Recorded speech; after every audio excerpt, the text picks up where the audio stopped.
올해 들어서 저희가 에베소서 강해를 하고 있습니다. 말씀드린 대로 에베소서는 교회가 무엇이냐, 교회의 신비에 대해서, 또 특별히 저와 여러분이 교회입니다. 이 서창 캠퍼스 이 건물이 교회가 아니고 저와 여러분이 교회예요. 이 교회에 하나님이 주신 영적인 복이 무엇인가? 여기 에베소서 1장 3절 가서 보면 하나님 곧 우리 주 예수 그리스도의 아버지를 찬송할지어다. 저와 여러분이 목소리를 높여서 찬송해야 된다는 거예요. 왜 찬송해야 되냐? 그분께서, 아버지 하나님께서 그리스도 안에서 예수 그리스도의 십자가의 피를 통해 하늘의 처소들에 있는 모든 영적인 복으로 우리에게 복을 주셨다. 하나도 빼뜨리지 않고 100% 모두 우리가 받아야 될 모든 영적인 복을 아버지 하나님께서 주셨다. 여러분, 이러한 말씀이 신약시대 성도들에게 약속이 된 거예요. 구약시대 아브라함이나 노아나 정말 훌륭한 그런 성도들이 있었지만 이런 성도들에게 하늘의 처소들에 있는 모든 영적인 복으로 복을 준다는 그런 말씀이 구약시대에는 없어요. 지금 신약시대 성도들에게 이런 놀라운 말씀이 주어진 겁니다. 자, 히브리서 역시 사도 바울이 기록한 하나님의 말씀입니다. 우리 히브리서 맨 앞에 가서 보시면 불신자들이 히브리서는 바울이 아니라 다른 사람이 줬다 이렇게 주장을 하는데, 히브리서 1장 가서 보시면 맨 위에 제목이 히브리 사람들에게 보내는 누구의 서신이에요? 사도 바울의 서신. 히브리 사람들에게 보낸 사도 바울의 서신, 이렇게 킹제임스 성경이 기록을 하고 있습니다. 이 히브리서를 이렇게 기록을 하면서 사도 바울이 강조한 것이 있어요. 그것이 뭐냐? 구약과 신약은 비교가 안 된다는 거야. 비교 불가. 구약과 신약은 비교가 안 되는, 아예 게임이 안 되는 거다. 그 얘기를 하면서 사도 바울이 히브리서 1장부터 11장까지 하나님의 말씀, 하나님의 영에 의해서 말씀을 기록하는 가운데 더 좋은, 더 나은, 여러분 좋다 그러면 영어로 good, 그렇죠? 그거보다 더 좋으면은 better, 그렇죠? 최고라 그러면 best 이렇게 얘기하는데, 신약과 구약을 비교하니까 신약이 구약보다 모든 면에서 더 낫단 말이에요. better라고 한 말이 히브리서 1장 4절부터 12장 24절까지 13번이나 나와요. 13장 가운데 한 장당 한 번씩 더 낫다, 더 좋다 이런 말씀이 나오는 거예요. 예를 들어 히브리서 8장 6절 가서 보면, 그러나 이제 그분 예수님께서는 더욱 뛰어난 섬김의 직무를 얻으셨으며 구약시대에 많은 대언자들, 모세가 있었고 다윗이 있었고 이사야가 있었고 많은 섬김의 그런 직무를 얻었지만 예수님만큼 더욱 뛰어난 그런 섬김의 직무를 받은 그런 사람은 없다. 그것에 의해 또한 그분은 더 나은 약속들, 구약시대에 많은 약속들이 있었지만 신약시대에는 더 나은 약속들이 우리에게 주어졌다는 거예요. 더 나은 약속들 위에 세워진 훨씬 더 나은 언약, 이게 뭐예요? 새 상속 언약. 저와 여러분 쥐고 있는 이 신약 성경, 여기 이게 새 상속 언약을 담고 있는 이런 말씀인데, 이게 구약의 이런 말씀, 구약의 약속과는 비교가 안 되는 더 좋은 거다, 더 나은 거다, 이렇게 지금 성경이 이야기하고 있는 거예요. 신약은 구약과 비교가 불가능할 정도로 훨씬 좋은 겁니다. 성경이 뭐라 그래요? 구약은 예표와 그림자고 신약은 실체라고 그래요. 여러분 이따가 한번 나가셔서 햇빛 이렇게 비치는데 한번 이렇게 서 보세요. 서 보시면은 여러분이 실체잖아. 실체가 있는데 여기에 그림자가 이렇게 나타나잖아요. 이 그림자는 진짜는 아니에요. 이 실체가 투영이 된 거예요. 구약은 이 그림자고 신약은 실체예요. 그래서 이따가 서서 나는 이 실체를 가지고 사는 신약시대 그리스도인이고, 아브라함은 저 그림자에 속한 사람이다. 모세도 저 그림자에 속한, 저 그 위대한 사람이, 침례자 요한이 여자가 사람들 가운데 낳은 사람 가운데 최고지만 그림자에 지나지 않는단 말이야. 그림자에 지나지 않는다. 히브리서 10장 1절에 율법, 구약을 대표하는 율법은 다가올 좋은 일들의 그림자는 가지고 있으나 그 일들의 형상 그 자체는 아니다. 그 일들 그 자체는 아니라는 거예요. 그러니까 그들이 해마다 계속해서 드린 그런 희생물들, 짐승의 희생을 수도 없이 드렸는데 이런 것들 가지고는 거기로 오는 자들을 결코 완전하게 할 수 없다는 거예요. 완전 죄를 덮어만 주지 죄를 제거하는 일은 불가능하다. 성경이 지금 그렇게 이야기하는 거예요. 쉽게 얘기하면 구약 시대는 수표를 받는 거고 신약 시대는 현금을 받는 거예요. 수표 받으면 받긴 받은 건데 이게 은행에 갖고 가서 몇 월 며칠 뭐 해서 이게 주어진 날짜 그때 가야 현금화가 되는 거고, 이 신약 시대는 그냥 그 즉시 현금이 주어지는 이러한 일이 발생하는 거다. 자, 그래서 히브리서 11장에 가서 보시면은 사도 바울이 구약 시대 믿음의 사람들 행적을 기록했어요. 아벨부터 시작해서 노아, 아브라함, 사라, 모세 이렇게 이제 쭉 이야기하면서 11장 32절에 뭐라고 이야기하느냐? 내가 무슨 말을 더 하겠느냐? 기드온과 바락과 삼손과 입다와 또한 다윗과 사무엘과 대언자에 관하여 말하려면 내게 시간이 부족하다. 구약시대 많은 대언자들, 유명한 사람들, 다 믿음의 사람들, 이거 다 이야기하려면 시간이 부족해서 적어놓을 수가 없다는 거예요. 그거 다 이야기하고 난 다음에 맨 끝에 가서 묘한 말씀이 기록이 되어 있어요. 11장 39절 40절 보겠습니다. 이들은 아브라함, 모세, 사무엘, 삼손 등 이 구약시대의 이런 모든 성도들은 다 믿음을 통해 좋은 평판을 받았으나 얻었단 말이에요. 하나님에게서. 근데 약속하신 것을 받지는 못했어요. 하나님이 약속은 해주셨는데, 예를 들어 아브라함 같으면 내시가 하늘의 별들과 같이 된다 하는 걸 약속은 받았는데 그 약속받은 게 성취되는 건 보지 못했단 말이에요. 이해하시겠죠? 그 이유가 나와 있는 거예요. 그 이유가 40절. 이것은 하나님께서 우리 신약교회 성도들을 위해 더 좋은, 여기 또 나오네, 더 좋은, 더 좋은 어떤 것을 마련하사 우리가 없이는, 이 신약교회 성도들이 없이는 그들, 구약시대의 성도들이 완전하게 되지 못하게 하려 합니다. 이게 놀라운 말씀이에요. 하나님의 계획이 점진적으로 쭉쭉쭉쭉 이제 이루어지는데 구약시대에 많은 사람들이 약속들을 받았어요. 근데 이게 언제 완성이 되고 이게 언제 완전하게 되냐? 예수님께서 십자가에 오셔서 십자가에서 피를 흘리시고 죽으시고 묻히시고 부활하셔서 교회 시대를 열어야, 그래야 이 사람들이 가진 모든 것들이 완전하게 된다는 거예요. 근데 저와 여러분 이미 완전함에 참여할 수 있는 십자가 사건 이후에 저와 여러분이 살기 때문에 우리는 그거 기다리고 뭐 할 게 없는 거예요. 지금 이 시간에 완전함에 참여할 수 있는 그런 사람이 되는 거다. 이게 얼마나 놀라운 말씀인지 알 수가 없어요. 자, 그래서 그들에게 수표가 주어졌는데 이 수표가 언제 현금화가 되냐? 예수님 십자가 사건, 그 십자가 사건이 일어날 때 현금화가 되면서 그때 약속들이, 그때 가서 그 약속들이 이루어지는 걸 보게 된다는 거예요. 그래서 우리 신약교회 성도들, 이 성도들이 존재해야만, 그래야 하나님이 원하시는 전체 뜻이 완성이 되기 때문에, 그래서 우리가 없이는 그들이 완전하게 될 수 없다는 놀라운 말씀이 이 안에 기록이 되어 있는 겁니다. 그래서 오늘 구약시대 이후 신약교회 시대 그리스도인의 빼어난 행복, 보통 행복이 아니에요. 빼어난 거, 이거는 구약하고는 비교가 안 되는 그런 빼어난 행복, 이런 제목을 가지고 구약과 신약을 비교하고, 또 바울이라고 한 그런 사람을 구약 성도였잖아요. 예수님 믿기 전에. 여기서 이제 신약 성도로 바꾼 그런 사건, 그 이후에 그의 삶과 인생관이 어떻게 변했는가. 그래서 교회라고 하는 걸 깨닫고 나서 사람이 그냥 180도 바뀌게 된 거예요.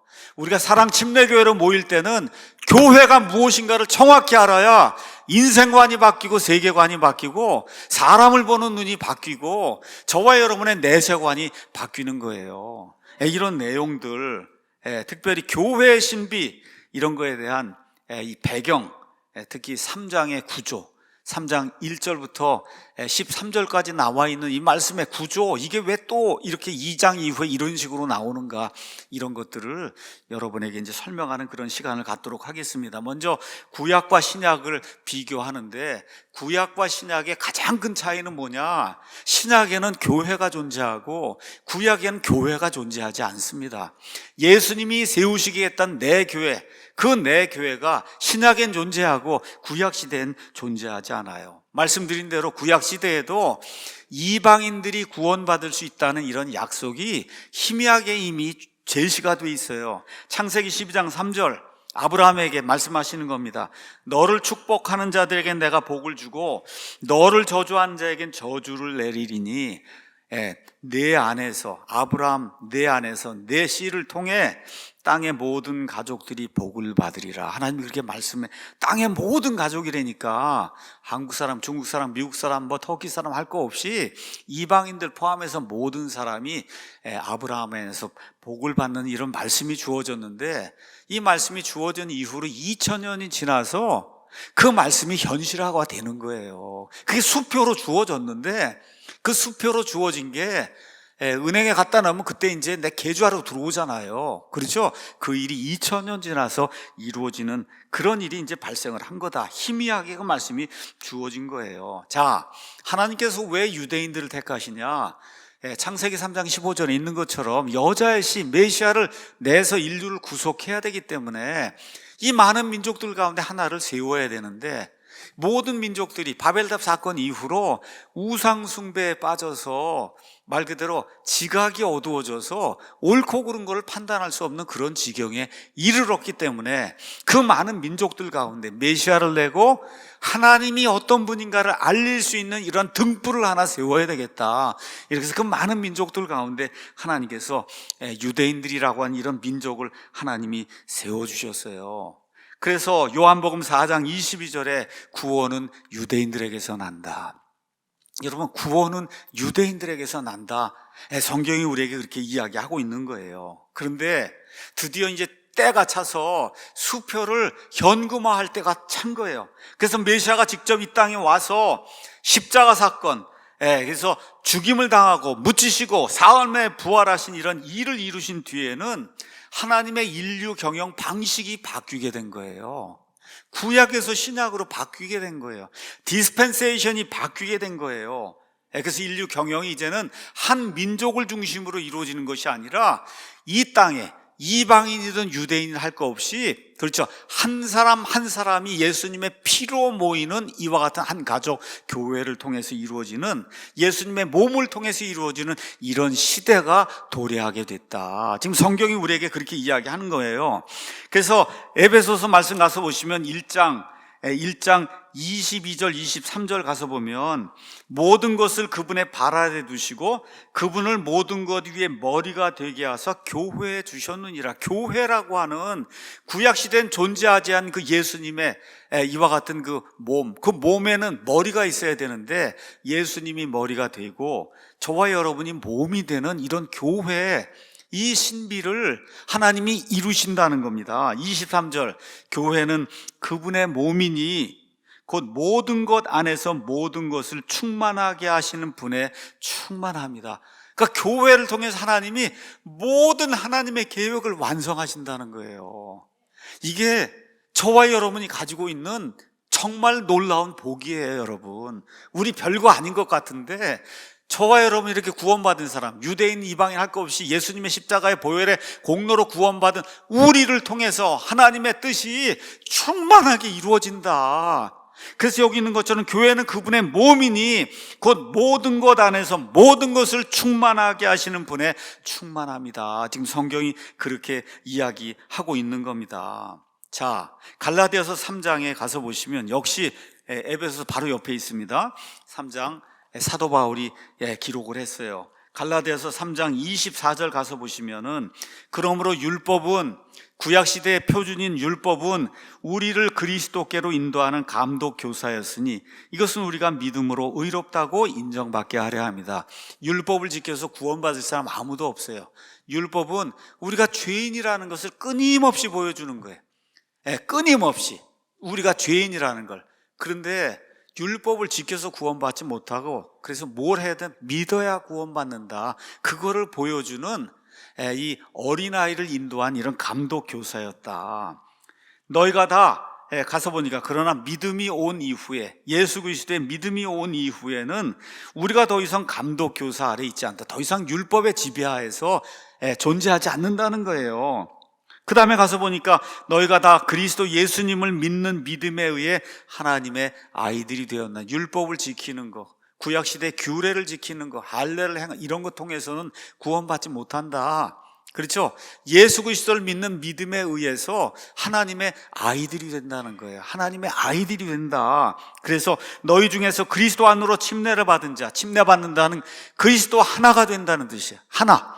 예수님과 하나가 된 이런 사람은 그리스도로 옷을 입었다.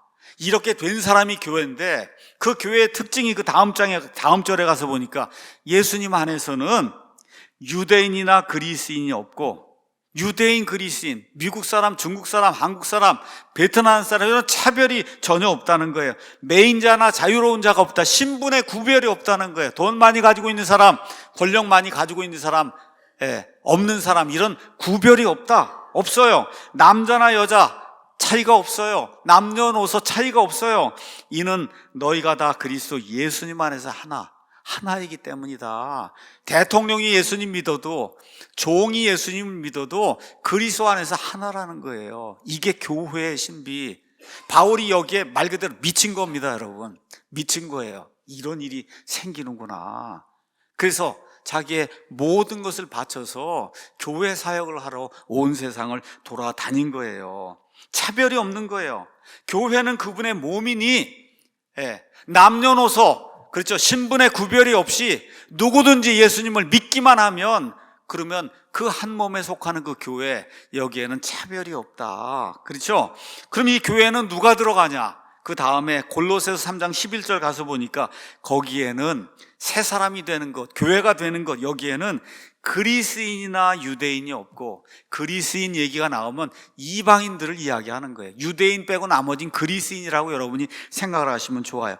할례자나 무할례자가 소용이 없다는 거예요. 할례 받은 사람이나 할례 받지 않은 사람이나 없으며, 바바리인이나 스키타인이나 저기 야만 족속으로 알려진 바바리 사람들, 스키타이 사람들, 이런 사람들도 다 예수님만 믿으면 아프리카 오지에 살든 아마존 밀림에 살든 어디에 살든 뉴욕이라고 하는 가장 번화한 도시에 살든 예수님 안에만 들어오면 한 몸이 된다. 그렇죠? 매인자나 자유로운 자가 없고 그리스도만이 모든 것이요 모든 것 안에 계셔요. 그래서 교회가 그분의 충만이라고 지금 성경이 우리에게 이야기하고 있는 거예요. 자, 그럼 구원받기 전에 구약시대 성도로 살았던 바울을 한번 생각해 보세요. 유대교에 열심을 냈어요. 그래서 유대인들의 사내들인 공회에 들어가야 되겠다 해서 아버지가 얼마나 열심을 냈는지 지금의 터키의 거기 다소에서 아들 유학을 보낸 거예요. 어디로? 예루살렘으로. 한 10살이나 이쯤 돼서 유학을 보내서 그 당시에 가장 유명하다고 하는 가말리알의 문화에서 공부를 해갖고 이제 사내들인 공회 회원이 되는, 지금식으로 얘기하면 국회의원이 돼서 그 나라를 다스리는 그런 정도로 많은 지식을 갖춘 그런 사람이 됐어요. 유대교에 아주 열심을 냈어요. 갈라디아서 가서 보면 자기 동년배들보다 훨씬 더 많이 유대교에 열심을 냈다. 어느 정도로 열심을 냈냐? 보니까 예수 그리스도를 믿는 사람들이 있는데 할례를 받을 필요가 없다, 이거 주장을 하고 나서니까 이걸 그대로 두면 안 되지 해서 예수님 믿는 사람들 잡아 죽이는 일에 가장 앞장을 섰던 사람이 사도 바울이라고 한 이런 사람이에요. 그래서 예수님의 성도 스데반이 하나님의 말씀을 전하고 유대인들에게 돌 맞아 죽을 때 사람들이 돌 던지려고 그러면 어떻게 옷을 풀어놓고 돌을 던지니까 그 사람들은 옷을 맡아주고, 그렇죠? 저 사람 죽는 건 너무 당연한 거지 이렇게 생각하고, 심지어 본인 스스로도 예수님 믿는 사람들 잡아 죽이려고 곳곳에 다니면서 위협하고 잡아다가 감옥에 넣고 그런 일들을 했어요. 말 그대로 예수님 믿는 사람을 잡아들이는 일이라고 하면 무엇이든지 할 수 있는 준비가 되어 있는 그런 사람이다. 사도행전 9장 1절에서 2절 가서 보면 살기가 등등해서 위협을 내뿜었다는 거예요. 여러분, 살기가 등등했다는 거예요. 그 얘기 들어보시죠? 어떤 사람이 살기가 등등하다 하면 그 앞에 쓸 수가 없는 거예요. 너무 무서워서. 이 바울이라고 한 사람이 예수님을 믿겠다고 하는 그런 사람들 이렇게 볼 때 그 사람들 앞에서 살기가 등등해서 위협을 내뿜어 갖고 자기 나라가 아니라 이제 어디로 가요? 저기 시리아, 저 위에 있는 시리아에 다마스쿠스에 거기까지 가서 내가 이 예수님 믿는 자들을 처형해야 되겠다, 이들 잡아와야 되겠다, 이 정도로 열정을 가지고, 그리고 다마스쿠스로 가다가 다마스쿠스 도상에서 예수 그리스도를 만나는 그런 일이 사도행전 9장에 기록이 돼 있는 겁니다. 그렇죠? 이 만남 이후로 바울의 삶이 180도 이제 바뀌게 됐어요. 그러고 나서 가서 보니까 뭐라고 기록이 되어 있냐, 오늘 에베소서 말씀에 이제 가서 보면은 7절, 내게 주어진 하나님의 은혜의 선물에 따라 그분의 권능이 효력 있게 활동함에 힘입어 내가 복음의 사역자가 됐다. 그 전에 한 번도 생각해 본 적이 없는 거예요. 가장 미워한 게 복음이에요. 가장 미워한 게 예수 그리스도예요. 가장 미워한 게 십자가예요. 가장 미워한 게 부활이에요. 그렇죠? 이런 사람이 180도 바뀌어갖고 자기가 그렇게 미워하던 그거를 전파하러 다니는 그런 복음의 사역자가 됐다고 지금 성경이 우리에게 이야기하고 있는 거예요. 무언가가 바뀐 거예요. 완전히 바뀐 겁니다. 뭐 때문에 바뀌었냐? 교회의 신비를 알고 나서 사람이 180도 바뀌게 된 거예요. 디모데 전서 1장에 가서 보시면 이 내용이 기록이 되어 있습니다. 한번 가서 보도록 하겠습니다. 디모데 전서 1장 12절에서 16절, 나를 능력 있게 하신 하나님의 능력이 그와 함께 하셔서 소아시 지방에 사는 모든 사람들이 예수 그리스도의 말씀을 다 들을 수 있도록 얼마나 놀랍게 하나님께서 나를 통해 일하셨는지 알 수가 없다. 나를 능력 있게 하신 그리스도 예수 우리 주께 내가 감사를 드리나니, 내가 감사할 수밖에 없어요. 왜 그러냐? 이는 그분께서 나를 신실한 자로 여기서 내게 사역, 복음을 선포하는 이런 사역, 이 일을 내게 하나님이 맡겨주셨는데 이건 내가 하고 싶어서 한 게 아니고, 그 다음 장에 가서 보니까 내가 전에는 신성 모독하는 자요, 핍박하는 자요, 해를 끼치는 자였으나 오히려 긍휼을 얻었으니 이는 내가 믿지 아니하는 가운데 알지 못하고 그것을 했기 때문이다. 알지 못하고 한 거예요. 몰라서 그런 짓을 한 겁니다. 가서 보니까 우리 주의 은혜가 그리스도 예수님 안에 있는 믿음과 사랑과 함께 넘치도록 내 안에서 풍성하게 작용을 했다는 거예요. 그래서 15절에 이것은 신실한 말이요 전적으로 받아들이기 합당한 말이니 곧 그리스도 예수님께서 죄인들을 구원하시려고 세상에 오셨다는 말이로다. 이게 복음의 핵심이잖아요. 그렇죠? 이게 교회가 전달해야 될 말씀의 핵심이에요. 그리스도 예수님께서 죄인들을 구원하러 이 세상에 오시는 거예요. 예수님 말씀에 따르면 나는 의인을 부르러 오지 아니하고 죄인을 불러 회개하게 하려고 왔노라. 저와 여러분이 죄인인 것에 감사하셔야 됩니다. 여러분, 어떤 사람만이 구원받을 수 있냐? 내가 죄인인 것을 깨닫는 사람만이 구원받을 수 있는 거예요. 왜 예수님을 믿지 않냐? 내가 의롭다고 생각하기 때문에 믿지 않는 겁니다. 여러분, 내 힘으로 될 수 있다고 믿기 때문에 예수님을 의지하지 않는 거예요. 저와 여러분은 어떻게 하기로 했어요? 나는 죄인입니다. 내 힘으로 할 수가 없습니다. 예수님만 의지합니다 하고, 그렇죠? 예수님의 은혜를 저와 여러분이 의지할 때 그때 하나님의 은혜가 밀물같이 우리에게 떨어지는 그런 일이 발생을 하는 거다. 여기 이제 본인의 믿음의 간증을 이제 이야기하고, 그래서 하나님의 은혜로 예수님을 알고 하나님의 은혜를 입고 나니 모든 것이 변했는데, 그 변한 거의 핵심이 뭐냐? 내가 깨닫지 못했던 게 있었다는 거예요. 사람을 보는 눈이 이제 바뀌었다는 거예요. 이전에는 그냥 유대인만 본 거예요. 유대인들의 전통, 율법, 우리 조상들이 전해준 거, 그렇죠? 요 틀에 갇혀갖고 아무것도 보지 못하는 이런 소경과 같은 그런 삶을 살다가 다마스쿠스 도상에서 예수님을 만나고 나니까 눈이 번쩍 뜨인 거예요. 그래서 여기 에베소서 3장 4절에 있는 것처럼 예수 그리스도의 신비 곧 교회를 알고 나니까 눈이 번쩍 뜨이면서 그의 삶 전체가 완전히 바뀌는 그런 일이 발생했다고 성경이 이야기하는 거예요. 그러니까 바울은 한 30년 동안 온 세상을 다니면서 무슨 일을 했냐? 교회 세우는 사역을 한 거예요. 교회를 세운다고 하는 게 뭐예요? 여기 있는 것처럼 유대인, 그리스인, 스키타인, 바바리인, 남녀노소, 신분의 구분, 그렇죠, 민족의 구분 이런 거 없이 누구든지 예수 그리스도 안에 들어오면 한 몸이 된다는 거, 이게 그의 인생을 바꾼 거예요. 그의 인생을 바꿔놓은 거다. 그렇죠? 예, 이거를 저와 여러분이 에베소서를 통해서 분명히 봐야 되는 거예요. 이걸 깨닫고 나서 지금 에베소 교회 성도들에게 이 교회가 얼마나 중요하고 얼마나 신비로운가, 지금 이거를 2장 8절에서 9절부터 시작해서 설명을 하고 있는 거예요. 그 전에 유대교회에 있을 땐 율법을 지켜야 된다, 할례를 받아야 된다, 뭘 해야 된다, 뭐 맥주 감사절을 지켜야 된다, 뭐 등등해서 지키고 안 먹고 뭐 이런 게 너무나 많았단 말이에요. 그렇게 하면 구원받을 줄로 알고 그렇게 했는데, 사도 바울이 교회에 들어오려고 그러면 딱 한 가지가 있다. 2장 8절, 너희가 믿음을 통해 은혜로 구원받는 거다. 여러분, 믿음을 통해 은혜로 구원받는 거예요. 율법 지켜서 구원받는 거 아닙니다. 선한 행위에서 구원받을 사람은 이 세상에 단 한 명도 없다는 거예요. 그렇죠? 이렇게 해서 구원받아 예수님의 몸이 되는 여기에는 이방인, 유대인 차별이 없어요. 그래서 14절에 가서 보니까 구약시대에는 중간 분리벽이 있어서 유대인, 이방인이 분리가 됐는데 이게 이제 다 사라졌다는 겁니다. 그 다음에 구약의 외적인 율법적 규례들, 짐승 가져오는 거, 할례 받아야 하는 거, 그렇죠, 각종 절기 지켜야 하는 거, 그렇죠, 이건 또 부정하다고 하면 정결례를 통해서 정결하게 돼야, 이런 모든 것들 이제는 어때? 불필요하다는 거예요. 전혀 불필요한 겁니다. 할례, 절기, 정결례, 그렇죠, 유대인들에게 부과된 모든 것에서 벗어난다. 그래서 2장 15절에 원수되게 하는 것, 즉 규례들에 수록된 명령들의 율법을 예수님이 자기 육체로 십자가에서 다 이루었다 하실 때 육체로 다 제거해 버리셨어요. 유대인들이 이와 같은 것들을. 이것은 이방인, 유대인 둘을 다 자기 안에서 하나의 새 사람으로 만들어 화평을 이루기 위해서 예수님이 이걸 다 제거해 버린 거예요.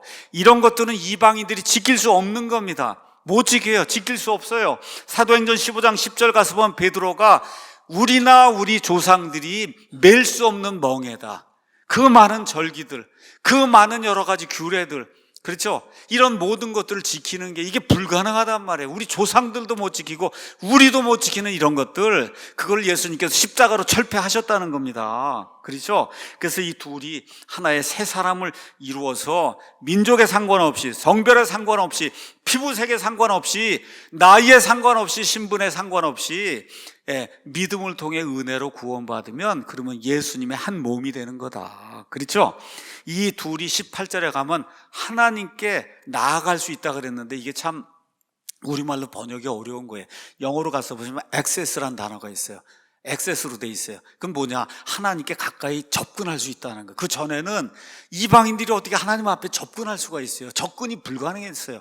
근데 하나님 앞에 이 둘이 가까이 접근할 수 있는 이런 길이 십자가 사건 이후에 생겼다는 거예요.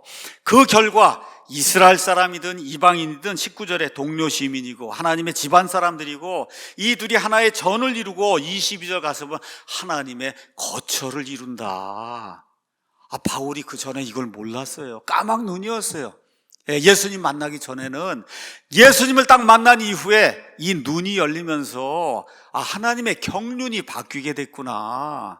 믿음으로 은혜로 구원받는 건 전 세계 모든 세대에 걸쳐 유일하게 구원받는 방법이에요. 근데 하나님이 인간을 다루시고 경영하는 그런 방식은 십자가 사건 전과 십자가 사건 후가 완전히 다른 거예요. 그래서 그 저는 올드 테스터먼트 디스펜세이션, 구약 시대 경륜 그렇게 이야기하는 거고, 지금은 뉴 테스터먼트 디스펜세이션, 신약 시대 경륜이 다르기 때문에 늘 얘기하듯이 오늘 짐승 가지고 오지 않은 겁니다. 여러분이 여기다 소 끌고 오고 양 끌고 오면 여기 주차를 어디다 하고, 여러분 지저분해서 어떻게 살아요? 얼마나 감사한 일이에요. 그거 안 끌고 와서. 그렇죠? 그 바뀐 거 여러분 보이시죠? 여러분 그래서 지금 돼지고기도 다 먹잖아요. 돼지고기 다 먹죠? 왜 그래요? 경륜이 바뀌었단 말이에요. 레위기에서는 먹으면 안 되는데 이제 하나님이 인간을 다루시는 방식이 바뀐 거예요. 그래서 돼지고기를 저와 여러분이 먹어도 양심에 아무 거리낌이 없는 거다. 이렇게 경륜이 이제 바뀐 거를 예수님을 만나고 나서 유대인 이 바울이 바뀐 거예요. 뭐로 바뀌었어요? 그리스도인 바울로 바뀌게 된 거다. 그래서 지금 바울이 에베소서 2장에서 그냥 숨이 가쁘게 에베소 성도들에게 교회가 뭐냐, 그렇죠? 이방인 유대인이 하나가 된다는 게 뭐냐, 이 둘이 동료 시민이 된다는 게 뭐냐, 믿음으로 은혜로 그래서 나아가서 한 몸이 된다는 게 뭐냐, 이 사람들이 받는 하늘의 모든 영적인 복에 참여하는 게, 이거를 말 그대로 그냥 숨차게 지금 막 설명을 한 겁니다. 2장 끝까지. 자, 그럼 이제 3장을 잘 이해를 해야 되는데, 3장 그 구조를. 자, 지금 바울이 어디에 있다 그랬어요? 감옥에 갇혀 있어요. 감옥에. 로마에 지금 감옥에 갇혀 있어요. 육신적으로는 이 에베소에 있는 성도들을 만날 수가 없어요. 어쩌면 그가 가장 사랑한 성도들이 에베소 교회 성도들을 가장 오랫동안 머물렀으니까, 그렇죠, 2년 이상을. 여러분 사도행전 읽어보시면 사도행전 21장, 거기 이제 3차 선교 여행 이후 예루살렘에 왔다가 유대인들에게 성전에서 붙잡히는 그런 일이 발생을 하죠. 그 당시에 로마의 총독이 누구냐? 벨릭스라고 하는 총독. 그 총독 밑에서 총독이 그냥 내버려 두는 거예요. 유대인들이 환심을 사기 위해서. 얼마 동안? 2년 동안. 그래서 감옥에서 그냥 2년 동안 갇혀갖고 감옥살이를 했단 말이에요. 근데 총독이 바뀌었어요. 누구로 바뀌었냐? 베스도가 총독으로 왔어요. 그래서 바울이 내가 카이사르에게 항소한다. 카이사르 앞에 가서 내가 재판을 받겠다. 이대로 있으면 유대인들에서 죽임을 당하겠으니까.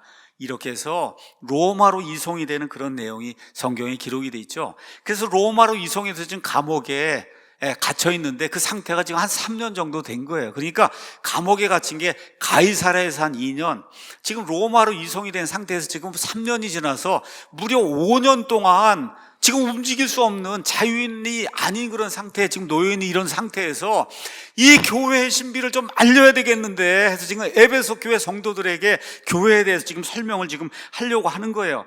그래서 3장 1절에 이런 까닭으로 이 교회 이거를 알리기 위한 그런 목적으로 너희 이방인들 위해 예수 그리스도의 갇힌 자가 된 나 바울이 말한다. 지금 이렇게 이야기하고 있는 거예요. 그렇죠? 들려주고 싶은 말이 있는 거예요. 지금 죽기 전에 나는 원래 유대인인데 너희 이방인들을 위해 교회라고 하는 하나님의 몸, 하나님의 신비, 이거를 알려주려고 평생을 질주하다가 지금 5년 동안 감옥에 갇혀 있다. 지금 그 얘기하고 있는 겁니다. 그런데 나를 감옥에 둔 존재는 로마 제국이 아니라 누구라 그래요? 예수 그리스도에 갇힌 자. 예수님이 나를 감옥에 뒀다. 그 얘기는 무슨 얘기예요? 지금 옥에서도 내가 할 일이 있다는 거예요. 내가 할 일이 있다. 그 할 일이 있는 게 에베소서 바로 옆에 가면은 오른쪽에 빌립보서가 있어요. 빌립보서 1장 12절 13절. 그러나 형제들아 내게 일어난 일들, 지금 감옥에 갇혀서 5년 동안 움직이지 못하고 로마 군인에게 이렇게 매여갖고 지금 이렇게 수감생활 내가 하고 있는데 이것이 도리어 복음을 진전시키는 계기가 된 줄 너희가 알기를 원한다. 그 감옥에서도 이 일이 내가 죄수가 아니면은 복음을 전할 수 없는 그런 사람들이 있는데 그 사람들에게 복음을 할 수 있는 계기가 됐다는 거예요. 그리하여 그리스도 안에서 내가 결박된 것이 온 궁궐 안과 다른 모든 곳에, 여러분 이 로마의 황제들, 로마의 황제의 가족들이 사는 그 궁궐 안에까지 복음이 전파가 됐다는 거예요. 이게 감옥에 갇혔기 때문에. 그 결과 4장에 가서 보면 카이사르의 집안에 속한 사람들도 구원받는 그런 일이 생겼다고 지금 바울이 이야기하고 있는 겁니다. 자, 감옥에 갇힌 거 우리 생각해보면 좋지 않은 일이에요. 근데 바울은 인생을 바라보는 태도가 지금 바뀌어서 감옥에 갇힌 것도 뭐예요? 복음을 진전시키는 그런 계기가 됐다고 지금 고백을 하고 있는 거예요. 감옥에 있어도 나는 예수님을 위해서 할 일이 있는 그런 사람이다. 이 놀라운 말씀 아닙니까? 이런 말씀이 지난주에 제게 아주 큰 은혜가 됐어요. 사람이 누구나 다 고통당하고 고난당합니다. 어려움이 있어요. 모든 인간에게 닥쳐요. 여기 하나님의 일을 가장 신실하게 했던 바울도 여러분 잘못한 게 하나도 없는데 지금 갇혀서 5년 동안 감옥살이를 하고 있잖아요. 그렇죠? 그런데 그는 감옥에 갇혀서도 예수님 중심으로 세상을 지금 보고 있는 거예요. 예수님 중심으로, 교회를 중심으로, 복음 사역을 중심으로 인생을 바라보고 있는 거다. 그러니까 고린도후서 6장 9절에서 10절, 우리는 징계를 받는 자 같으나 죽임을 당하지 아니하며 근심하는 자 같으나 항상 기뻐하고 가난한 자 같으나 많은 사람을 부유하게 하며 아무것도 없는 자 같으나 모든 것을 소유한 자다. 얼마나 여러분 바울의 그 심정이 이렇게 좀 눈에 좀 이게 선하게 드러납니까? 지금 감옥에 가서 5년 동안 움직이지를 못한 이 가운데서도 근심하는 자 같으나 항상 기뻐하고 가난한 자 같으나 많은 사람을 부유하게 하는 그런 사람이고 아무것도 없는 자 같으나 모든 것을 소유한 자로다. 하늘에 있는 영적인 모든 복을 하나님이 우리에게 주셨다 그랬잖아요.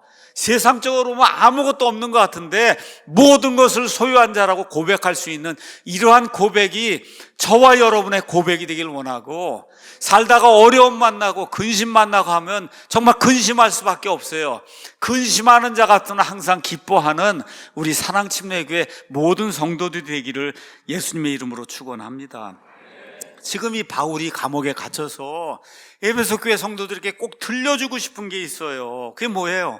교회.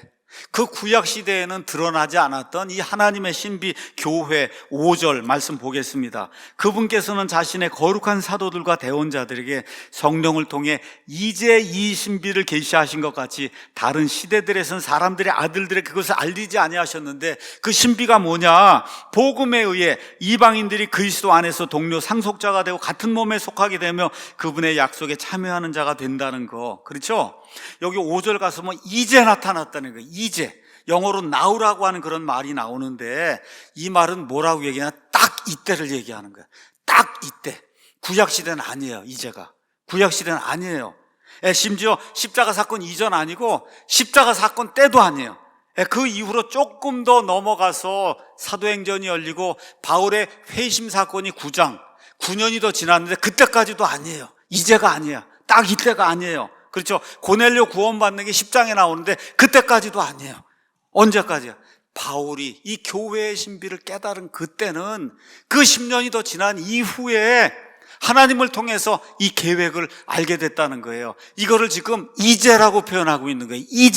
이제 드러났다는 겁니다. 구약시대는 안 드러났다는 거예요. 심지어 십자가 사건 때도 안 나타났어요. 교회가 시작이 돼서 10년 정도 지나서 고넬료 사건이 일어났을 때도 아직 안 일어난 거예요. 이게 아직 드러나지 않았어요.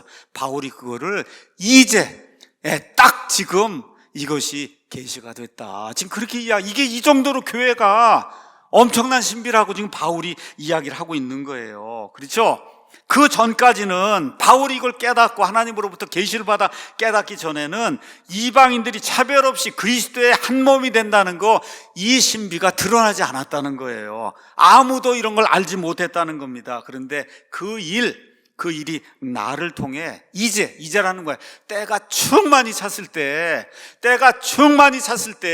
그리스인 유대인 상관없이, 신분에 상관없이, 남녀노소에 상관없이, 그렇죠, 피부색에 상관없이 예수 그리스도를 믿으면 은혜로 그리스도의 한 몸이 되는 이 사실이 드러나게 됐다. 그렇죠?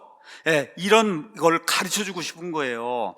이 말과 함께 그는 옥에 갇힌 상태에서 그들을 위해서 막 기도를 하려고 하는 그런 내용이 14절에 나와 있는 겁니다. 자, 그런데 바울이 지금 이들을 위해서 기도하려고 하는 거예요. 기도를. 한번 여러분 3장 1절 한번 가서 보세요. 이런 까닭으로 너희 이방인들 위해 예수 그리스도의 갇힌 자가 된 바울. 거기가 1절이에요.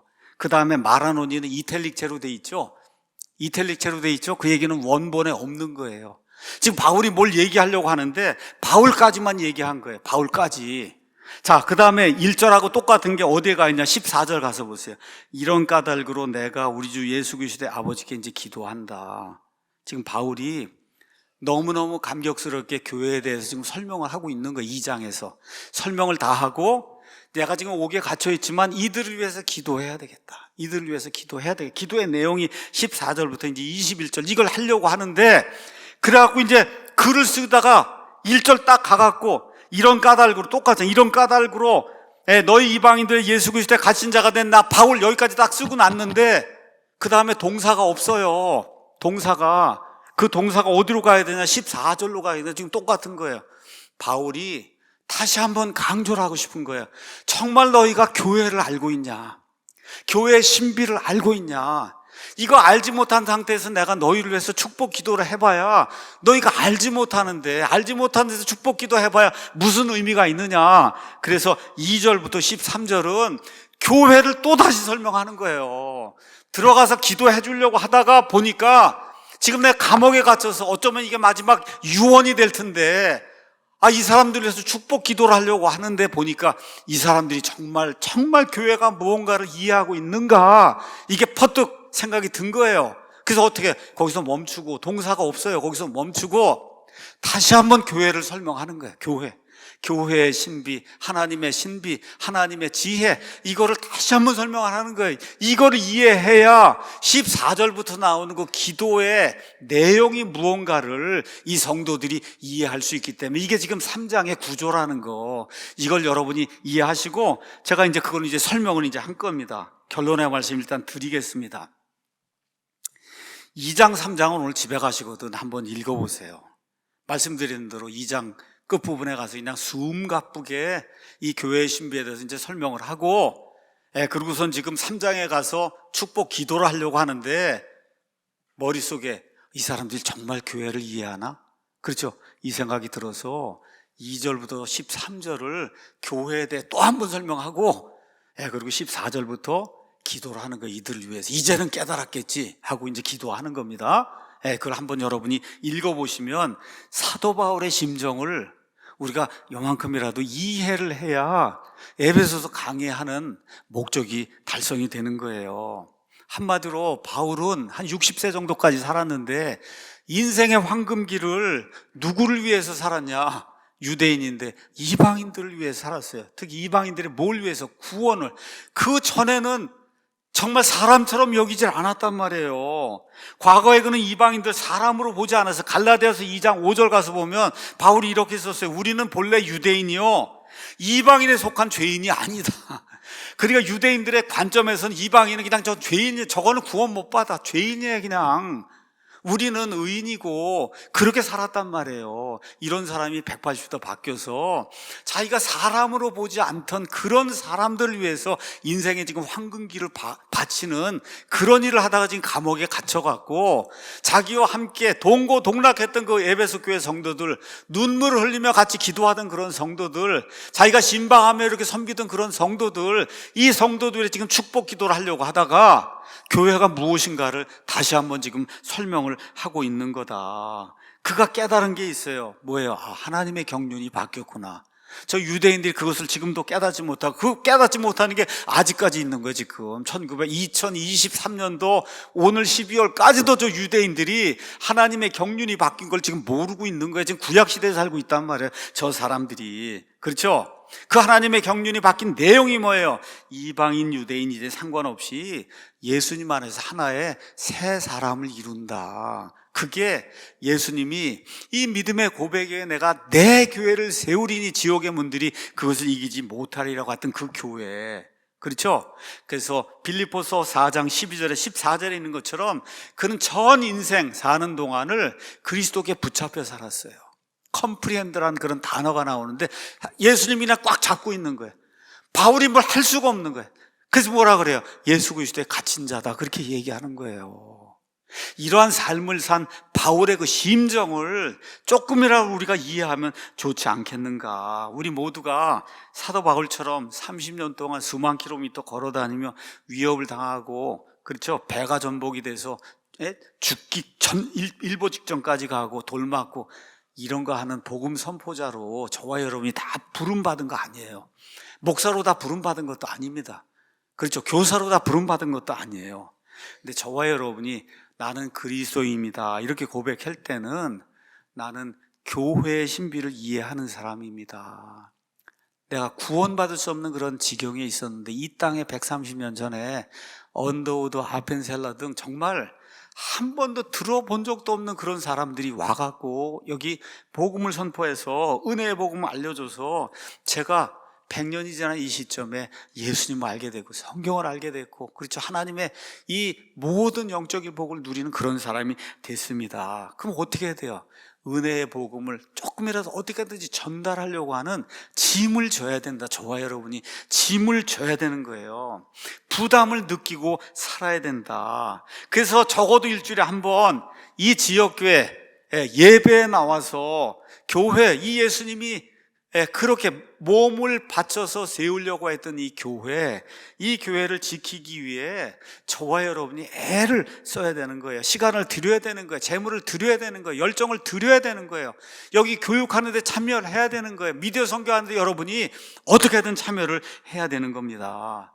이 교회에는 브리스길라와 아굴라 이 부부처럼 부부가 같이 오는 그런 분들도 많이 있지만 형제님 홀로 또 자매님 홀로 오는 그런 경우도 있습니다. 오늘은 자매님들에 대한 얘기만 해볼게요. 홀로 우리 교회 오셔서 교회를 지키고 하나님의 말씀을 지키고 이 은혜의 복음의 사역에 부담을 지고 있는 이런 분들, 로마서 16장에 가서 보시면 그러면 겐그레아에 있는 교회의 여종 베베라고 한 사람이 나오는데, 내가 겐그레아에 있는 교회의 종 우리의 자매 베베를 너에게 추천하노니 너희는 주 안에서 성도의 마땅한 도리로 그녀를 받아들이고 무슨 일이든지 그녀가 너희를 필요로 하는 일에 그녀를 도울지니라.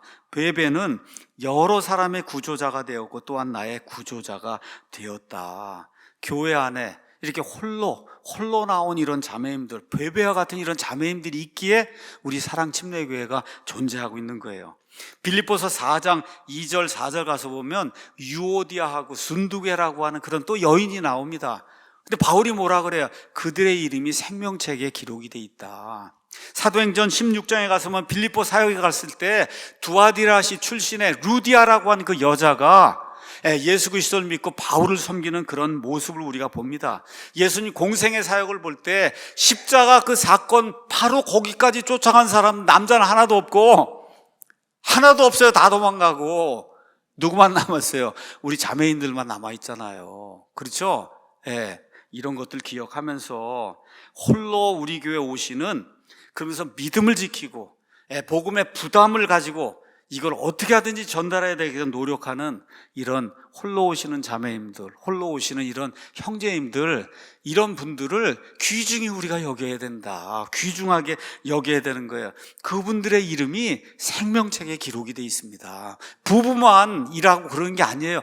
부부가 같이 오면 좋죠.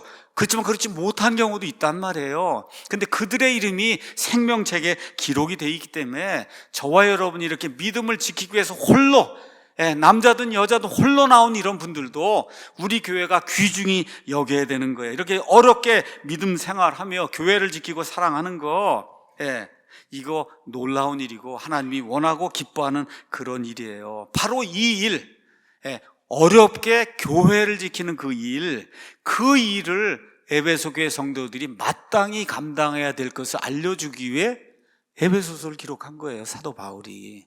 그러니까 에베소서를 저와 여러분이 읽으면 마음속으로 옥에 갇혀서 이 교회를 지키기 위해서 애를 쓰는 바울을 이렇게 머릿속으로 상상을 하며, 내가 지금 이 시대 21세기 2023년 24년 이 서창동 캠퍼스에 와서 지금 사랑침례교회 멤버가 돼서 뭘 일을 하고 있고 사랑침례에 출석하면서 뭘 하고 있다. 이게 바울이 감옥에 갇혀서 그렇게 알려주고 싶어 했던 그 교회의 신비, 그렇죠?